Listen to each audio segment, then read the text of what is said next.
everybody, welcome back to IP Farms. Well, it's another warm day. You might can see the sweat running down my forehead. You know how bad I sweat anyway.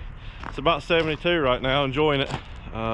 Short-lived though, it's going to turn back in seasonal temperatures next week. But we got the 1086 out down here running. I'm going to try to get this loader off of it. It is a quick attach loader. My buddy was here when I put it on, first time. It seems pretty simple, so I don't know that I'll get much footage in regular time because the tractor's going to be running. The batteries were dead, of course, so I can't cut it off right now. But I might put you up on the pole there and turn it on high speed, see if we can get it out, get the tractor out from the middle of the loader. We're going to go back here and put the offset on and see if we can go down here in the field and stir some dirt. So we'll try right quick to explain this if you can hear me. I need to get me some mics, I guess. You see the leg down over there, I've got to extend it out and get it on the ground. Do the same thing with this one. And then there's a big nut right there, bearing the screen under the bracket. I got to take that loose. And then basically it just tilts up off of that stand. You got to pull those safety pins there and it just sits there on its own. So we're going to see how it works out. Like I said, we had a time getting it on there just because we weren't sure how things were. So I'm hoping it goes a lot easier to unhook. And then next time I hook it up, it'll be even better.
So if you can hear me, it just fits down in the corner, and then the pin goes through there and locks it. So when you're taking it off, you got to roll the hydraulics and kind of back up a little bit, and then once you get out from under there, the cylinders go independent. One of them will fully extend out, and then the other side. So not as bad. I forgot, you got to put it right on the ground. I think I tried to put it on blocks last time when I unloaded and it didn't work. But anyway, so both of them are up in the air now. Now I need to unhook the hydraulics, back the tractor out, and that should be it.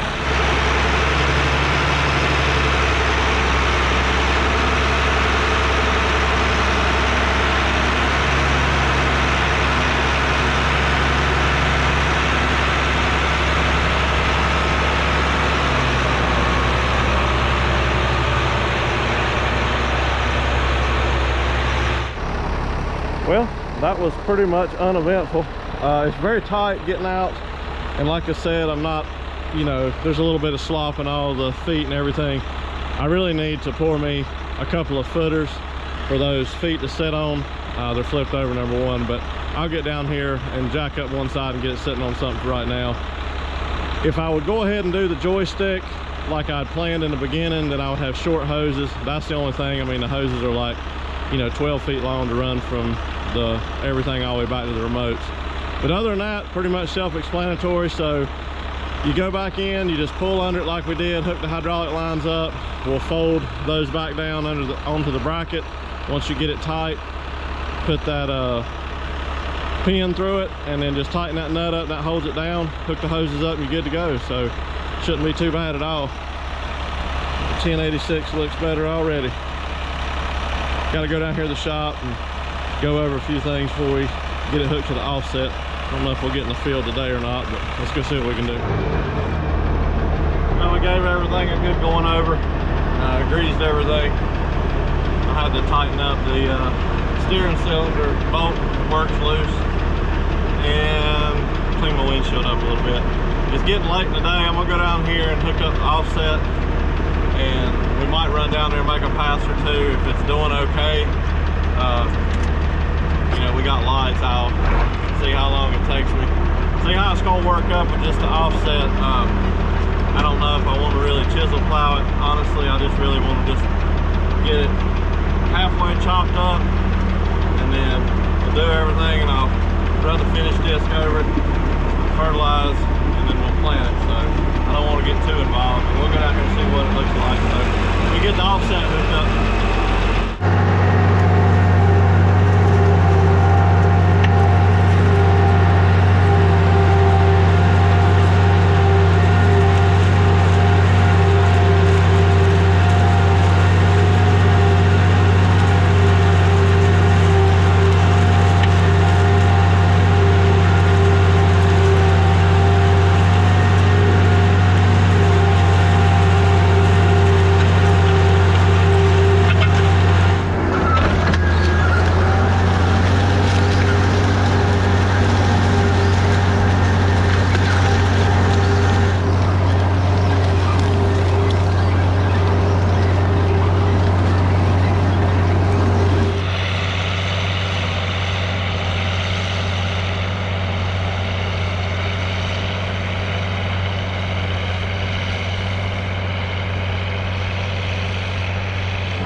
I think I'll leave y'all there. Got a little bit of footage of running offset through it.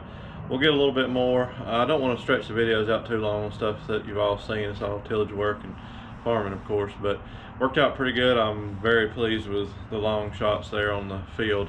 I went back over after dark and run the offset the opposite way in that grass. I mean, it really should have been chisel plowed or something like that up there on that one end, but it'll be fine for oats this year. So that side's finished for right now. I'll move over to the other side depending on how much rain we get, but I'm glad I got that side over there finished up and got the loader off, so showed you that.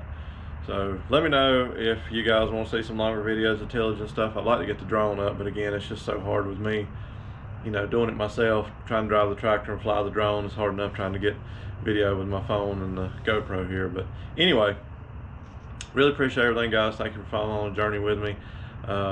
Stay tuned for more, of course. I'd like to do kind of an overlay some of this tillage this year of what the fields look like, you know, way back when we first started. So we might do that in the next video or video after that or something like that. I don't know, break it up a little bit. But anyway, if you're interested in merchandise, I don't have my hat on today, but go over and check out farmmerchbin.com. Allison hook you right up. Anything you need, hats, shirts, decals, koozies, whatever you want, anything of mine. There's a lot of other great channels on there. If you just need something done yourself, go check them out, farmmerchbin.com. I'll put a link in the description. And we'll see how much rain we get, and not too bad, we'll get back in the fields. Until then, thank you.